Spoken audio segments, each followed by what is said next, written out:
ಮಕ್ಕಳಲ್ಲಿ heart attack ಆಗುತ್ತಾ? ದಯವಿಟ್ಟು ಮಕ್ಕಳಿಗೆ ಕಪಾಳಕ್ಕೆ ಹೊಡಿಬೇಡಿ, ಕುತ್ತಿಗೆ ಮೇಲೆ ಹೊಡಿಬೇಡಿ. ಹಾರ್ಟ್ ಅಟ್ಯಾಕಿಗೆ ಕಾರಣ ಆ ಬ್ಲಡ್ ವೆಸಲ್ ಬ್ಲಾಕ್ ಆಗೋದಲ್ಲ. ಹೆಣ್ಣುಮಕ್ಕಳು ಮೆನೋಪಾಸ್ ಆದಮೇಲೆ ಅವ್ರಿಗೂ ಕೂಡ ಗಂಡಸರಿಗೆ ಆಗೋಷ್ಟೇ ಹಾರ್ಟ್ ಅಟ್ಯಾಕ್ ಆಗುತ್ತೆ. ಹಾರ್ಟ್ ಅಟ್ಯಾಕ್ ಆಗಬಾರ್ದು ಅಂದರೆ ದಯವಿಟ್ಟು ಚಿಕ್ಕ ವಯಸ್ಸಿನಿಂದನೇ ಸ್ಮೋಕ್ ಮಾಡಬೇಡಿ. ಮಗು ಏನೋ ಇದ್ಕಿದ್ದಂಗೆ ಬ್ಲೂ ಆಗೋಯ್ತು, ಒಂದಿನ ಅಳೋವಾಗ ಬ್ಲೂ ಆಗೋಯ್ತು, ಇವೆಲ್ಲ ವಾರ್ನಿಂಗ್ ಸಿಂಪ್ಟಮ್ಸ್ ಅಂತೀವಿ. ಎಷ್ಟೋ ಸಾರಿ ತುಂಬ ಖುಷಿಯಲ್ಲಿದ್ದಾಗೆ, ತುಂಬ ದುಃಖದಲ್ಲಿದ್ದಾಗೆ ಹೃದಯ ನಿಂತೋಗುತ್ತೆ.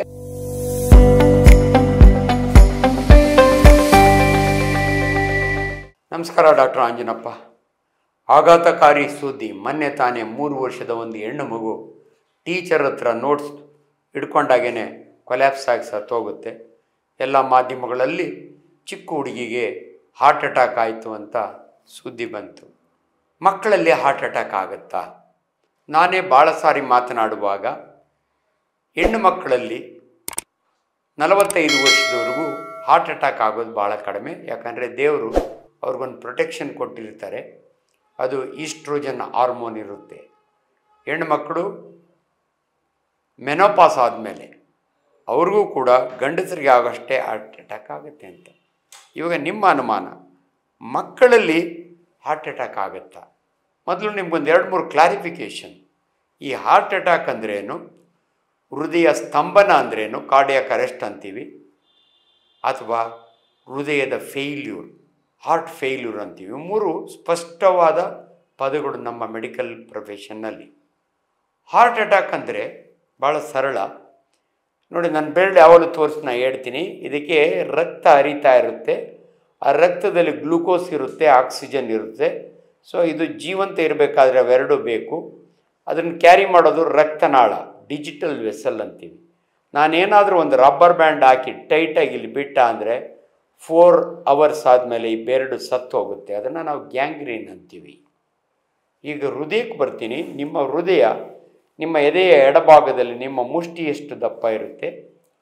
ಹೃದಯದ ಮಸಲ್ಲು ಸ್ಪೆಷಲ್ ಮಸಲ್, ಅದನ್ನು ಮಯೋಕಾರ್ಡಿಯಮ್ ಅಂತೀವಿ ನಾವು. ದೇಹದಲ್ಲಿ 655 ಮಾಂಸಖಂಡಗಳಿದ್ದಾವೆ, ಅವೆಲ್ಲ ಸ್ಕೆಲೆಟಲ್ ಮಸಲ್ ಅಂತೀವಿ ನಾವು. ಬೆರಳಿನಾಗಿದ್ದು ಸ್ಕೆಲೆಟಲ್ ಮಸಲ್. ಹೃದಯದ ಮಸಲ್ಲು ನಾವು ಸೇಮ್ ಎಫೆಕ್ಟು. ಆ ರಕ್ತನಾಳ ಇದೆ, ಹೃದಯಕ್ಕೆ ಆಕ್ಸಿಜನ್ನು ಮತ್ತು ಗ್ಲೂಕೋಸ್ ತೊಗೊಂಡೋಗೋದು ಕರೋನರಿ ವೆಸಲ್ಸ್ ಅಂತೀವಿ. 3 ಇರ್ತವೆ, ಅದ್ರ ಬ್ರಾಂಚು ಎಲ್ಲ ಸೇರಿ. ಅದೇನಾದರೂ ಬ್ಲಾಕ್ ಆಯಿತು ಅಂದರೆ, ಇಲ್ಲಿ ನಾನು ಬ್ಲಾಕ್ ಮಾಡಿದಾಗೆ 4 ಅವರ್ಸ್ ತಗೋತು, ಆದರೆ ಹೃದಯದಲ್ಲಿ 5 ನಿಮಿಷಕ್ಕೆ ಮಾಂಸಖಂಡ ಸತ್ತೋಗುತ್ತೆ. ಅದನ್ನು ನಮ್ಮ ಭಾಷೆಯಲ್ಲಿ ಮಯೋಕಾರ್ಡಿಯಲ್ ಇನ್ಫಾರ್ಕ್ಷನ್ ಅಂತೀವಿ, MI ಆಯಿತು ಅಂತಾರೆ. ಅದನ್ನು ಜನಸಾಮಾನ್ಯರ ಭಾಷೆಯಲ್ಲಿ ಹಾರ್ಟ್ ಅಟ್ಯಾಕ್ ಆಯಿತು ಅಂತಾರೆ. ಈ ಮಕ್ಕಳಲ್ಲಿ ಯಾಕೆ ಅಪರೂಪಕ್ಕಾಗುತ್ತೆ ಅಂದರೆ, ದೊಡ್ಡವರಲ್ಲಿ ಮೇನ್ ಕಾರಣ ಕೊಲೆಸ್ಟ್ರಾಲ್. ಸ್ಮೋಕ್ ಮಾಡೋರಿಗೆ, ಆಲ್ಕೋಹಾಲ್ ತಗೊಳ್ಳೋರಿಗೆ, ಇವರೆಲ್ಲರಿಗೂ ಕೂಡ ತುಂಬ ವೆಯ್ಟ್ ಜಾಸ್ತಿ ಇರೋರಿಗೆ ಕೊಲೆಸ್ಟ್ರಾಲ್ ಜಾಸ್ತಿ. ಈ ಸಣ್ಣ ಮಗುಗೆ ಕೊಲೆಸ್ಟ್ರಾಲ್ ಕಾರಣ ಅಲ್ಲ. ಮತ್ತು ಯಾಕೆ ಹಾರ್ಟ್ ಅಟ್ಯಾಕ್ ಆಯಿತು ಅಂದರೆ, ನಮ್ಮ ಭಾಷೆಯಲ್ಲಿ ಅನಾಮಲೀಸ್ ಅಂತೀವಿ ನಾವು. ಮಗು ಹುಟ್ಟಿದಾಗೆ ಹಾರ್ಟ್ನಲ್ಲಿ ಅನಾಮಲೀಸ್ ಇರ್ತವೆ. ಅಂದರೆ ಕೆಲವು ಮಕ್ಕಳು 6 ಬೆರಳು ಇಟ್ಕೊಂಡು ಹುಟ್ಟಿರ್ತವೆ, ಕೆಲವು ಮಕ್ಕಳಿಗೆ ಸೀಳು ತುಟಿ ಇರ್ತದೆ. ಇದನ್ನೆಲ್ಲ ಕಾಂಜೆನೈಟಲ್ ಅನಾಮಲೀಸ್ ಅಂತೀವಿ. ಇಂಥ ಮಕ್ಕಳಿಗೆ ಹೃದಯದಲ್ಲಿ ಇಲ್ಲದ್ರೆ ವ್ಯಾಲ್ವ್ ಆಗಲಿ, ಇಲ್ದಿದ್ರೆ ಬ್ಲಡ್ ವೆಸಲ್ ಆಗಲಿ ಅಬ್ನಾರ್ಮಲ್ ಇರುತ್ತೆ. ಅದನ್ನು ನೋಡ್ಕೊಂಡಿರಲ್ಲ. ಯಾಕಂದರೆ ಯಾವತ್ತೂ ಮಗುಗೇನೂ ಆಗಿರಲ್ಲ. ಈ ಯಾರಿಗಾನ ದೊಡ್ಡವರಿಗೆ ಅದೇ ನೋವು ಬಂದರೆ ಹೋಗಿ ECG ಮಾಡಿಸ್ತಾರೆ. ಪಾಪ ಅನ್ಫಾರ್ಚುನೇಟ್ಲಿ ಮಕ್ಕಳಿಗೆ ಅದು ಮಾಡಿರಲ್ಲ. ಈ ಮಗುಗಾಗಿ ಇರುತ್ತೆ. ಸಡನ್ನಾಗಿ ಇದ್ಕಿದ್ದಂಗೆ ಅಲ್ಲೊಂದು ಬ್ಲಡ್ ಕ್ಲಾಟ್ ಬಂದು ಬ್ಲಾಕ್ ಆಗುತ್ತೆ, ಮಗು ಹಾರ್ಟ್ ಅಟ್ಯಾಕ್ ಆಗಿ ಸತ್ತೋಗುತ್ತೆ. ಸೊ ಭಾಳ ಇಂಪಾರ್ಟೆಂಟ್ ಅಂದರೆ, ಇದು ಹಾರ್ಟ್ ಅಟ್ಯಾಕಿಗೆ ಕಾರಣ ಆ ಬ್ಲಡ್ ವೆಸಲ್ ಬ್ಲಾಕ್ ಆಗೋದಲ್ಲ, ಬೇರೆ ಅನಾಮಲೀಸ್. ಅದರಿಂದ ಯಾರೂ ದಯವಿಟ್ಟು ಹೆದರ್ಕೊಳ್ಳೋಕೆ ಹೋಗಬೇಡಿ. ಮಕ್ಕಳಿಗೆ ದೊಡ್ಡವ್ರಿಗಾದಷ್ಟು ಫ್ರೀಕ್ವೆಂಟಾಗಿ ಹಾರ್ಟ್ ಅಟ್ಯಾಕ್ ಆಗಲ್ಲ. ಬಟ್ ಏನಂದರೆ, ಯಾವುದೇ ಒಂದು ಹೃದಯ ನಿಂತಾಗ ಮಾಧ್ಯಮಗಳಲ್ಲಿ ನಾನ್ ಮೆಡಿಕಲ್ ಪೀಪಲ್ಸ್ ಮಾತಾಡೋದು ಹೆಂಗೆ, ಹಾರ್ಟ್ ಅಟ್ಯಾಕ್ ಆಗೋಯ್ತು ಅಂತೀವಿ. ಸೊ ಅದು very important. So heart attack ಆಗಬಾರ್ದು ಅಂದರೆ ದಯವಿಟ್ಟು ಚಿಕ್ಕ ವಯಸ್ಸಿನಿಂದನೇ ಸ್ಮೋಕ್ ಮಾಡಬೇಡಿ, ವೆಯ್ಟ್ ಜಾಸ್ತಿ ಇಟ್ಕೋಬೇಡಿ, ತುಂಬ ಸ್ವೀಟ್ಸ್ ತಿಂದು ವೆಯ್ಟ್ ಜಾಸ್ತಿ ಮಾಡ್ಕೋಬೇಡಿ, ತುಂಬ ಕೊಲೆಸ್ಟ್ರಾಲ್. ಯಾಕಂದರೆ ಕೊಲೆಸ್ಟ್ರಾಲ್ ಅಂತ ಹೇಳಿದ್ರೆ ನಿಮಗೆ ಕನ್ಫ್ಯೂಷನ್, ತುಪ್ಪ ತಿನ್ನಬೇಕೋ ಬೇಡ ಅಂತ. ನಮ್ಮಲ್ಲಿ 2 ಥರ ಕೊಲೆಸ್ಟ್ರಾಲ್ ಇದೆ, LDL ಆ್ಯಂಡ್ HDL ಅಂತ. ಗುಡ್ ಕೊಲೆಸ್ಟ್ರಾಲ್ ಜಾಸ್ತಿ ಇರೋ ಫುಡ್ಗಳೇ ಬೇರೆ, ಬ್ಯಾಡ್ ಕೊಲೆಸ್ಟ್ರಾಲ್ ಇವಾಗ ಮಟನ್, ಚಿಕನ್ ಇವರಲ್ಲಿ ಬ್ಯಾಡ್ ಕೊಲೆಸ್ಟ್ರಾಲ್ ಇರುತ್ತೆ. ಅದೇ ಫಿಶಲ್ಲಿ ಗುಡ್ ಕೊಲೆಸ್ಟ್ರಾಲ್ ಇರುತ್ತೆ.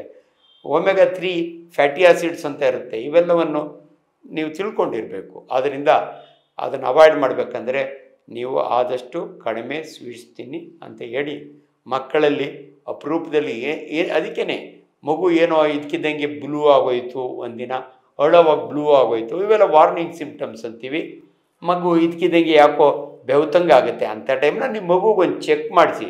ಪ್ರತಿಯೊಬ್ಬ ಪೀಡಿಯಾಟ್ರಿಷಿಯನ್ ಮಕ್ಕಳ ಡಾಕ್ಟ್ರಿಗೆ ಬರೀ ಸ್ಟೆಥೋಸ್ಕೋಪ್ನಲ್ಲಿ ಹೃದಯದ ಮೇಲೆ ಸ್ಟೆಥೋಸ್ಕೋಪ್ ಇಟ್ಟರೆ ಅವ್ರಿಗೆ ಗೊತ್ತಾಗುತ್ತೆ ಈ ಮಕ್ಕಳಿಗೆ ಏನು ತೊಂದರೆ ಇದೆ ಅಂತ. ಅಂಥ ಮಕ್ಕಳನ್ನ ನೀವು ಜಯದೇವ್ಗೆ ಹೋದರೆ ಮಕ್ಕಳಿಗೋಸ್ಕರವಾಗಿ ಸ್ಪೆಷಲ್ ಕಾರ್ಡಿಯೋಥೊರಾಸಿಕ್ ಡಾಕ್ಟರ್ಸ್ ಇದ್ದಾರೆ, ಕಾರ್ಡಿಯಾಲಜಿಸ್ಟ್. ನಮ್ಮ ಮೇಡಮ್ ಒಬ್ಬರಿದ್ದರು, ಪೀಡಿಯಾಟ್ರಿಕ್ ಕಾರ್ಡಿಯಾಲಜಿಸ್ಟ್ ಅಂತೀವಿ.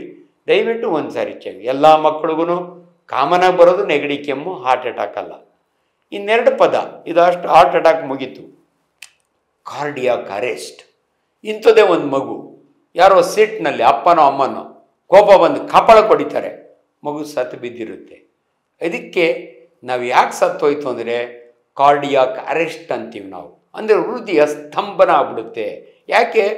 ಕಪಾಳ ಕೊಡದಾಗೆ ಆ ಒಂದು ನರ ಇರುತ್ತೆ, ಆ ನೋವಿಗೆ ಇದನ್ನು ವೇಗಸ್ ನರ್ವ್ ಬ್ರಾಂಚ್ ಅಂತೀವಿ. ಈ ಬ್ರಾಂಚು ಹೃದಯಕ್ಕೆ ಹೋಗೋ ಬ್ರಾಂಚು, ಹೊಟ್ಟೆಗೆ ಹೋಗೋ ಬ್ರಾಂಚು, ಗಂಡು ಮಕ್ಕಳಿಗೆ ಟೆಸ್ಟಿಕಲ್ಸ್ಗೆ ಹೋಗೋ ಬ್ರಾಂಚು ಇಷ್ಟು ಒಂದೇ.